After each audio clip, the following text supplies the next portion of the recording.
In today's show, we'll talk about the Blazers' win over the Detroit Pistons, 10-1 at home, 10 straight home victories for the Portland Trail Blazers, Ben McLemore's big night, and whether Jerami Grant, Pistons forward, could be a fit on this Trailblazers roster. Welcome to Locked On Blazers. Let's get into it.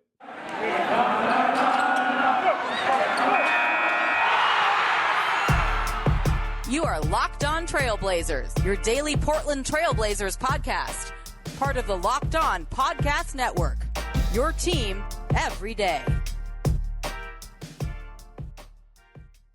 What up, world? It's your past first point guard and Trailblazers reporter, Mike Richmond. You're listening to another episode of Locked On Blazers, part of the Locked On Podcast Network, available wherever you get podcasts and now also on YouTube. We are going to get to 2,000 subscribers by 2022, and you're going to help because if you're listening to the show right now, you're going to go and subscribe. If you're watching on YouTube, subscribe, smash the button. It's not going to hurt you. If you are a podcast listener, go to YouTube right now, search for Locked On Blazers, subscribe to the show. 2,000 by 2022. We're up pushing towards 1,400. We cannot get there without your help. So go ahead and do it now. Don't wait. Do it now. Do it now. Blazers win tonight. I'm recording this late on Tuesday, November 30th, the final day of November. Blazers win 110-92 over the Pistons tonight. Come back second night of a back-to-back and beat a bad team. They do what they do. This is what you're supposed to do. You know, they struggled on the road. They're 1-10 away from home. You'll remember that. But in the friendly confines of the Moda Center, 10-1, 10 straight victories after losing opening night to the Kings. And this was a take care of business type game, and that's exactly what they did. They just took care of their business. Damian Lillard did not play in this game, sat out to rest his abdominal strain. Norman Powell missed his second straight game with a quad injury, and Nassir Little did not play in this game with an ankle sprain. Nas showed up to the gym on crutches, so it's unclear how long he'll be out. And oftentimes guys will wear a boot just for precautionary reasons. You know, second night of a back-to-back, you sprain your ankle and get on an airplane. That's no good for swelling. But the Blazers play again on Thursday, and I will update you in tomorrow's show, and the Thursday, it'll be in your feed Thursday morning, the availability of those three gentlemen. So let's talk about this Blazers win over the Pistons. I want to talk about Ben McLemore, who had a really nice night. And then I want to talk a little about Jerami Grant and what we saw from the Pistons and kind of the other side of the development coin that we saw there in Detroit. But before we get into all that, let's do what we do. The fastest recap in the West. Blazers win 110-92. They led 27-21 after one. Both teams shot south of 36% in the first quarter. It was a slog. It was ugly. Blazers started CJ McCollum, Anthony Simons, Tony Snell, Robert Covington, and Yusuf Nurkic. Tony Snell has been getting the Norman Powell start and has been getting that start at Norman Powell's spot, and then without a shooting guard here tonight, it was Anthony Simons replacing the Damian Lillard minutes. The rest of the starters remained the same, and the Blazers led by 6 after one. They led by 9 at the break. At the halftime, CJ McCollum had 11 points on 5 of 14 shooting. It was just an ugly shooting night, but he led the Blazers in scoring. Cade Cunningham, number 1 overall pick and Pistons rookie, had 10 to pace Detroit, and the Pistons were still in it, but then the first quarter, the Blazers blew it open. They led by 21 after 3, and Ben McLemore's three-pointer at the buzzer pushed the Blazers to their largest lead of the game at that point. He got to celebrate heading back into the huddle, and the Blazers led 83-62, and they cruised from there, winning 192 the final 3 minutes of this officially garbage time, as the starters played a little bit longer than I maybe would have, but we got a little bit of Greg Brown. We got a few final minutes, just right around 3 minutes of truly white flag garbage time with the end of the bench in the game. And that's your fastest recap in the West of the 110-92 win. This Ben McLemore had 17 points and hit 4 of 9 threes. He was really good. We'll talk about more of him in the second segment. He spoke to reporters, mostly me and Annie Peterson of the Associated Press by the time he came out to speak to reporters. Literally 2 of us left in the media room. But he spoke to reporters, and I'll share that with you in the second segment. CJ McCollum led the Blazers with 28. Didn't have a good shooting night, but CJ's a bucket, so he finished with 28 and 6 dimes. Yusuf Nurkic, 13, 8, and 5 assists. We got 9 points from Tony Snell, and Robert Covington had 8. That was a collective pronoun, but I meant like we, the viewers, got it as opposed to the Blazers. Really brutal Anthony Simons night. I thought this was, after a couple really good nights in a row, this is a straight up bad Simons night. He could he was tasked with some point guard responsibilities that he did not do well with, and yet he still finished with 12, 6, and 5. 26 points from Cade Cunningham, 15 and 14 for Isaiah Stewart, and Jerami Grant scored early, but then did not score at all late, finished with 14 points and turned the ball over 5 times for the Pistons. In this game, CJ McCollum moved to 5th on the Blazers' all-time scoring list with just 4 gentlemen ahead of him. Clyde Drexler, Damian Lillard, Terry Porter, and LaMarcus Aldridge. I tell you this to say a couple things. One, congratulations to CJ. He only needed 9 points, and he passed Cliff Robinson to get there, so congrats to CJ. I also say this to say very, very earnestly, honestly, I don't know what to make of CJ McCollum's legacy with the Blazers. He is going to be, if he's not there already, and I don't think he is for my money, but he's very close to one of the 10 best players in the history of the franchise. He's certainly one of the 15 best. Like he's making your third team all Blazers, but he's pushing up towards one of the top 10 players in the history of the franchise.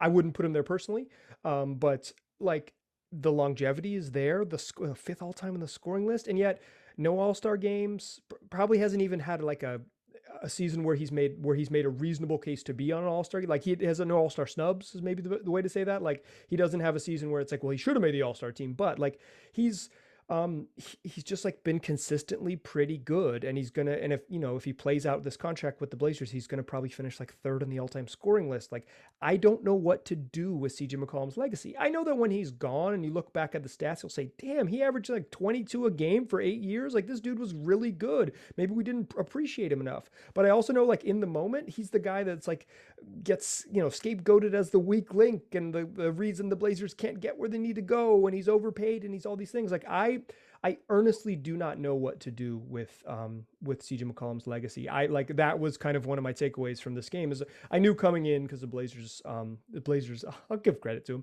TBI, Triple Blazers Inc. does such a good job sort of promoting these milestones coming up.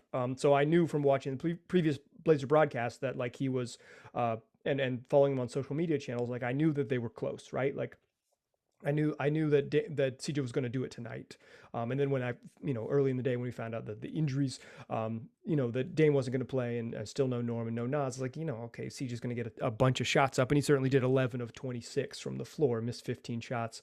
Was not an efficient night for CJ, but he was good late and helped just kind of put the game away in that third quarter. And then when Detroit was still hanging around, made sure he had a couple threes in the fourth quarter. Just like, no, listen, we're going to go ahead and win this game. But like, I came away from this game, not like, I have some thoughts about the Pistons I'll share later in the show, but like, I really came away from this game thinking like, what do we do with CJ McCollum? I don't have a take. Like maybe I'm supposed to use this space to like give you a hot take or give you any type of take, but like my honest opinion or my honest feeling here is like, I don't know what to do with CJ's legacy. I'm confused. I'm earnestly confused by it. He belongs in the hall of pretty good. But he's going to accumulate enough stats to be in the conversation among the all-time greats in this franchise. Absolutely. And we'll have to, we as a collective will have to figure out what to do with CJ when it's all said and done. But CJ wasn't really CJ was the leading scorer by a good margin and the Blazers' best player, but he was not the story of this game. The story of this game was Ben McLemore, 17 points off the bench. He was a ton of fun. Let's talk a little about the art of staying ready and what it means to be a veteran in the NBA through the eyes of someone who's staying ready, a vet in the NBA, year 9 for Ben McLemore. But before we do that, let me tell you about Indeed. Indeed is the hiring partner that gets you what you really want. A short list of candidates as fast as possible, because you can do it all. Attract, interview, and hire all at Indeed. Sounds pretty easy, doesn't it? So don't struggle on your own to find quality candidates. Indeed can help you hire the right people right now. Indeed partners with you on every step of the hiring process. So they make it easy for you. How about that? You can pick the skills that are important for your job, and then you can choose from over 135 assessment tests to get a clear view of your top talent's abilities faster.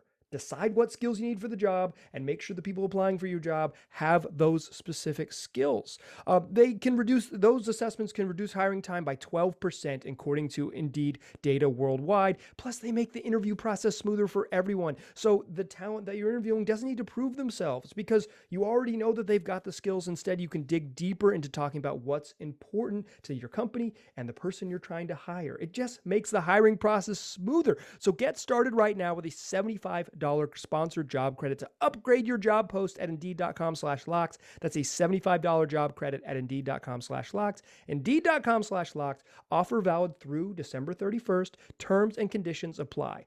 Need to hire? You need Indeed. Today's show is also brought to you by Built Bar, just the best tasting protein bar that there is. I've been telling you, I've been on this microphone, this very microphone. It's maybe a different microphone, but you get the idea. I've been on a microphone in front of your face on YouTube and also on the podcast for several years, quite frankly, telling you about Built Bar.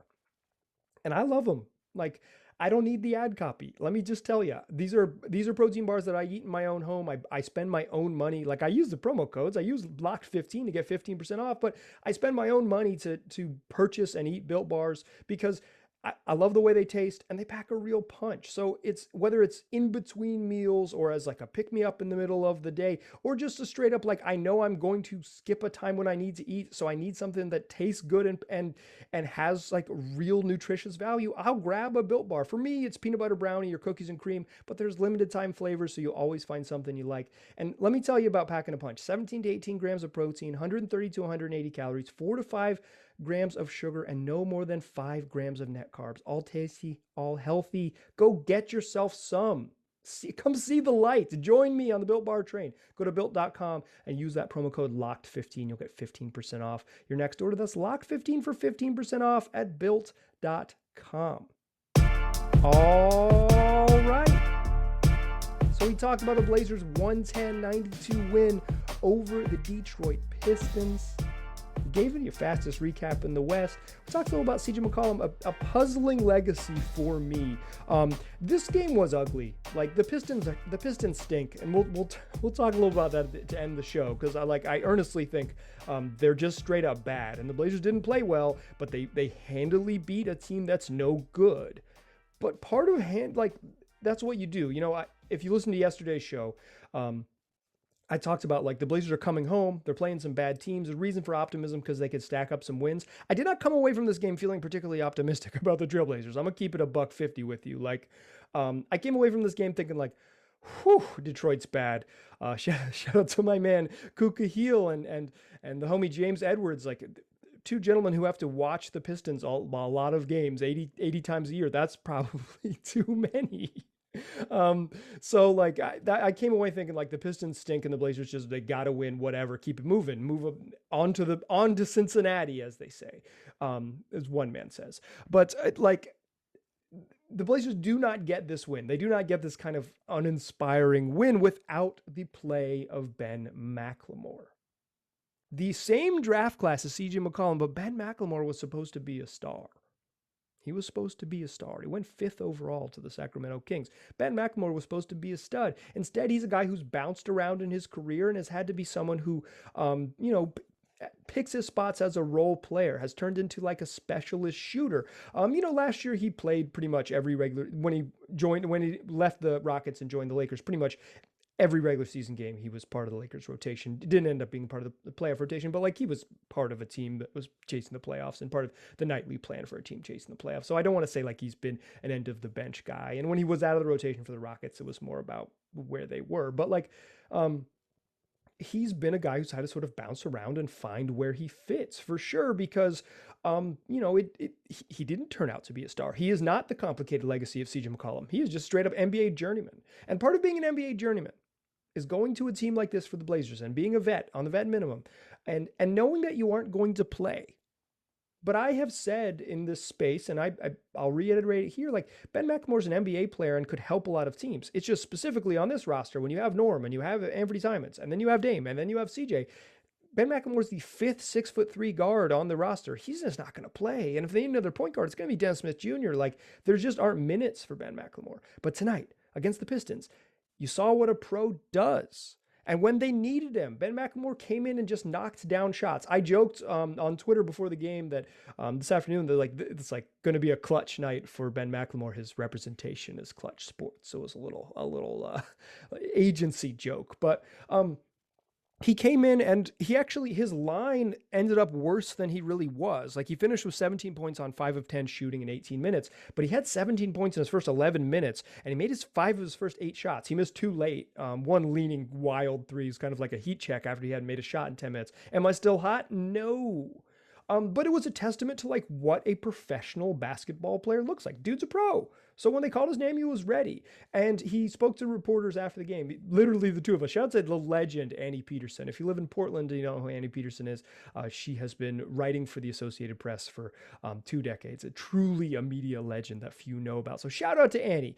But it was just me and her. Like, Chauncey spoke, and then 25 minutes later, everyone had gone home, and it was like people who work for the team and me and Annie, the last 2 press members there. So it was a long wait for McLemore, and I say this to say, like,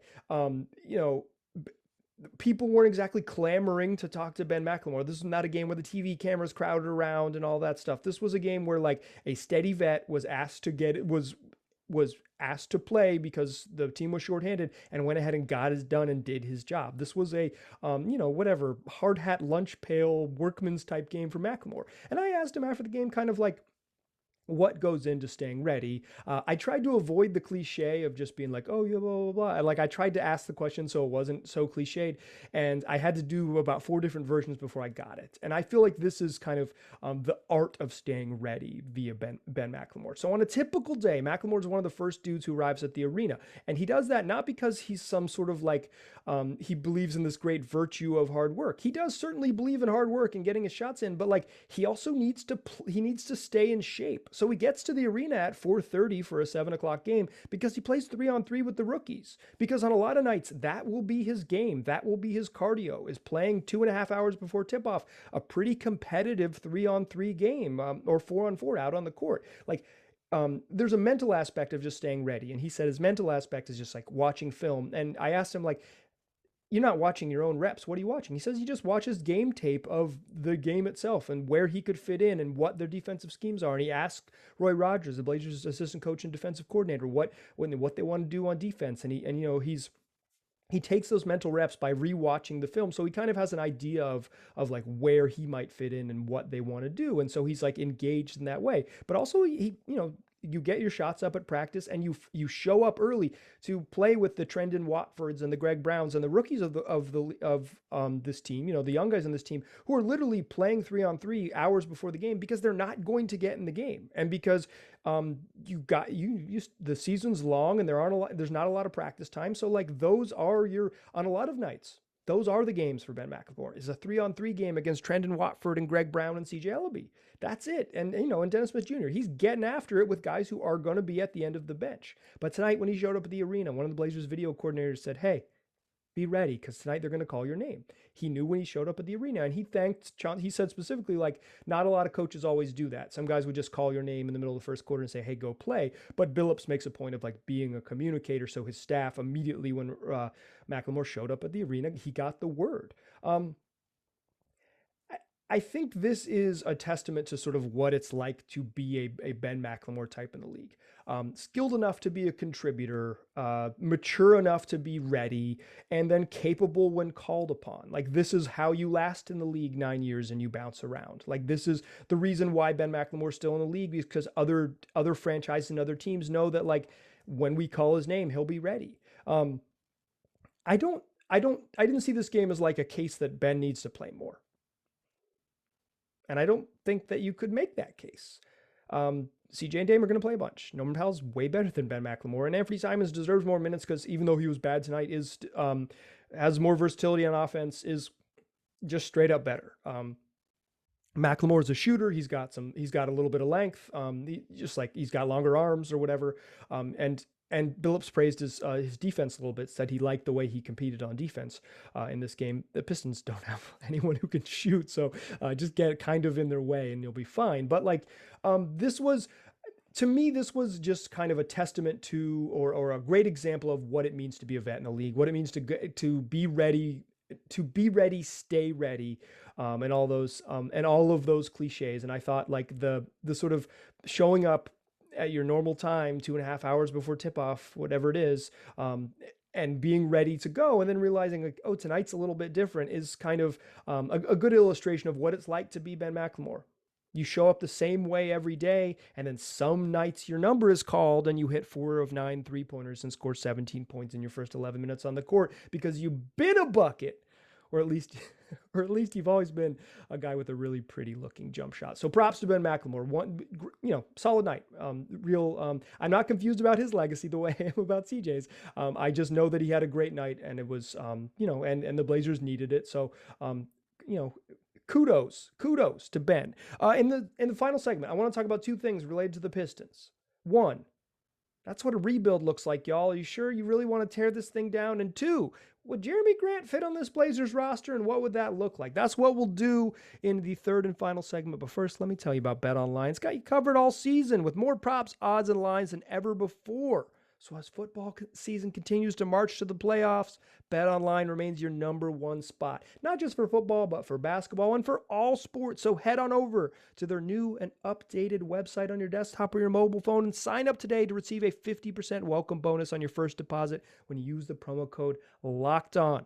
So basketball, football, NHL, boxing, UFC, soccer, even your favorite Vegas casino games. Don't wait. Go take advantage of this offer and go to betonline.ag, the fastest and easiest way to bet on all your favorite sports. BetOnline, where the game starts. Still a pass first point guard. Still Mike Richmond. You're still listening to Locked On Blazers. We talked about Blazers win over the Detroit Pistons with your fastest recap in the West. We talked about Ben McLemore stays ready so he doesn't have to get ready. Now let's close the show talking about the Pistons. That team stinks. Apologies to Koo Cahill. Koo, if you're listening to this, that's the host of Locked On Pistons. Go check out his show. Koo does a great job. He also covers just a real booty team. They stink. They got a better road record than the Blazers, though, so they got that going for them. 2-9 on the road. The Detroit Pistons better than your 1-10 Blazers away from the Moda Center. But the Pistons stink, and I came away thinking 2 things. 1, the people who watch the Blazers be mediocre and say, tear it down, burn it down, get rid of it all, free Dame, let it go, start over from the ashes. I feel like you are underestimating how long an NBA season is watching a team like the Detroit Pistons. The Pistons have like Saddiq Bey has taken a huge step back. He was a really good rookie, or darn solid rookie, and he's not good as a sophomore. Isaiah Stewart has also regressed a little bit, but not nearly to the same extent as Saddiq Bey has. But like those are 2 young parts that could be NBA players. I think Isaiah Stewart's going to be an intriguing NBA player, and he was good tonight, the young center for the Pistons. And Saddiq Bey, a big wing who was taken in the teens, he struggled tonight and has been struggling all year. He seems like he doesn't exactly know where he's going to fit. But like Killian Hayes is a really good defensive point guard, and if he ever develops any offense, is going to be a pretty good player. Cade Cunningham is number 1 overall pick in the draft. Like had 26 tonight, and like might be a very good basketball player for a long time. And Jerami Grant was like kind of seemed like a steal in free agency last year. Was like an MIP candidate for most of last season and before kind of falling off at the end of the year. And like, so you've got all these kind of intriguing young parts, and that team sucks. That's what a rebuild looks like. It looks like a little bit of hope, but a lot of sucky nights. And the Pistons had a bad night tonight because they're a bad basketball team. And I warn you, fan who says tear it all down. That's 80 some games of this, or at least like 75. It's a lot of just, Trey Lyles and Frank Jackson and Hami Diallo minutes where you're like, well, these dudes aren't part of the future and they're just borderline NBA contributors. But this is who you have. Like if you tear it down, it's a long road back in non-glamour markets. And the Detroit, like Portland, is a non-glamour market. I'm not like anti-tanking because like me personally, I don't want to watch bad basketball. I love this stuff. I'll watch all types. I'll watch any flavor of bad basketball. I watched the Pistons Laker game the other night. It was bad basketball, but it was pretty darn entertaining. I'm just saying, be careful what you wish for because a full teardown looks pretty gross. The Pistons are bad. Like they're bad. The Blazers did not play well, would have lost to a ton of teams in the NBA and won this game by 18. Like they're bad. Be careful about that full rebuild wish, because you might end up with it and you get the first pick in the draft, and that's might look like that team that wore gray jerseys tonight. The other thing I came away thinking from this game is actually thanks to many of you, dear listeners. Early in the week, I put out a call asking for like realistic trades where the Blazers could save some money and upgrade the roster. And many of you sent some version of CJ McCollum for Jerami Grant swap. And I'll put my cards on the table. I'm not really a Jerami Grant believer. I like him as the fourth best player on your team, but when you start pushing him beyond that in terms of like responsibility and ask, I just don't care for his game aesthetically. I think he's pretty inefficient. I don't think he's much of a playmaker, like as a passer. So he's really like, if you put the ball in his hands like the Pistons do a bunch and ask him to ISO, this sort of decision making when defenders come and when he drives is not great. Like, he had a couple skip passes early in the game, and then he basically didn't pass the ball for the rest of the night. Like, aesthetically, I don't love his game. I think like in that role that he played for the Nuggets before he was a Piston, where he was their fourth best player and he had to guard like Kawhi Leonard in the playoffs and LeBron James, like that tight, like that's the Jerami Grant I want as a fourth best player. But like trading him for CJ, I'm a little dicier on. I'm probably not all the way there, but I will say I watched this game kind of considering what that might look like. And I'll say this. I think prior to tip-off, I had convinced myself, you know what? I think Jerami Grant's way worse than CJ McCollum, but the Blazers are in a spot where like any type of change I would welcome it. Let's make it happen. Let's see what this trade would look like, because you slide Norm down to the 2, you get Anthony Simons more minutes. And then I came away watching like Grant play up close. I've seen this is probably the third full Pistons game I've seen. I watched a lot of fourth quarters on League Pass, but that doesn't really count. So I came away after seeing him up close, particularly like in person, where I could watch like some off-ball stuff and watch, just get a different look than you get on TV. Thinking like, maybe not. Not like I still like the idea, right? Like, because you get let's consider it as like a something that is akin to a straight across trade, right? Like I don't think the math works exactly McCollum for Grant, but I think you can juice it so it's end of the bench guys you're trading to make it work. Like you wouldn't have to trade any of sort of the major parts. I think you can make it happen. But let's just assume it's like a straight across swap for now without getting too deep into the math, because I don't have Trade Machine right in front of me, quite frankly, because it's midnight. But I do think a Dame, Norm, Jerami Grant, Robert Covington, Yusuf Nurkic lineup, I do think you're more effective, because I think the complementary parts are more there. And I think this is kind of where I've landed with this team. Is I'm not like starting the show saying I'm not sure what CJ McCollum's legacy and ended with trade his ass. Like I didn't set this up to do that. I just will say this, like, I've been consistent, and I want to stay consistent with this, that I'm kind of just in favor of shaking up this Blazers roster regardless of return, just because it seems so stale and so stagnant. Those are the two words that I think most sum up kind of where this Blazers team is at right now. And while I don't really like Grant's game aesthetically. I've been watching him play since literally he was at DeMatha Catholic in high school. I've watched a ton of Jerami Grant from high school through Syracuse and blah, blah, blah, blah, and through OKC. And like, I'm a long time, like, Jerami Grant is your fourth best player, but I do think the Blazers, and I do think he gets close to that role, which is why I'm more into it. I recognize that the Blazers would be giving away a better player, but do the Pistons want CJ McCollum? There's more to unpack, but I think like what I want to do here is just kind of leave it at like theoretical. In theory, yes, this is the type of thing I'm into, because it gives the Blazers more length, more size in the wing, and just different shapes, and ability to have more length around Dame. And I think that complementary length around Dame would allow them to play the style of defense they want better, would allow everything to be better. But you are trading for a worse player. Do not get it twisted. Like, you are giving out the better player in the swap.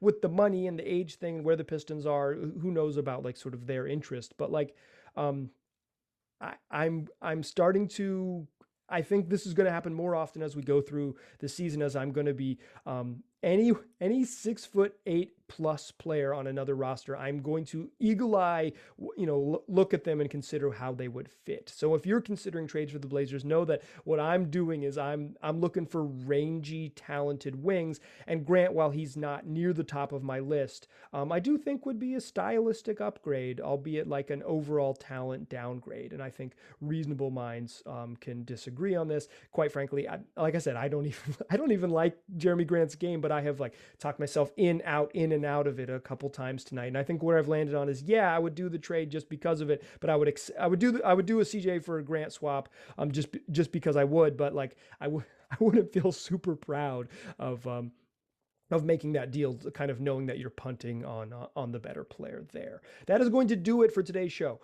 This is Wednesday's show. It'll be out December 1st. By the time you're listening to this, Wednesday, December 1st. So Thursday show, December 2nd, we will have a mailbag show. So get your questions in at Mike G. Rich or lockedonblazerspod@gmail.com. And we do it each week, answer listener submitted questions all episode long.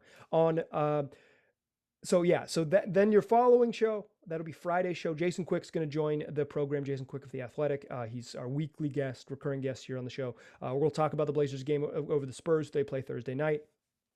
Talk about the Pistons, talk about all things Blazers. Jason's a great guest. You won't want to miss that one. So that's what we got to come in the rest of the week. We do this 5 days a week, free wherever you get podcasts and also on YouTube. So you might as well go to YouTube right now and subscribe. Help us get to 2,000 subscribers by 2022. Make it happen. And you might as well tell your friends about this podcast. They can get it wherever they already listen to podcasts. Just search Locked on Blazers. We will be right there waiting for you. Great shows the rest of the week. Blazers are going to play another team that they can just beat on Thursday, so make sure you come back for those. Appreciate listening. Talk to you soon.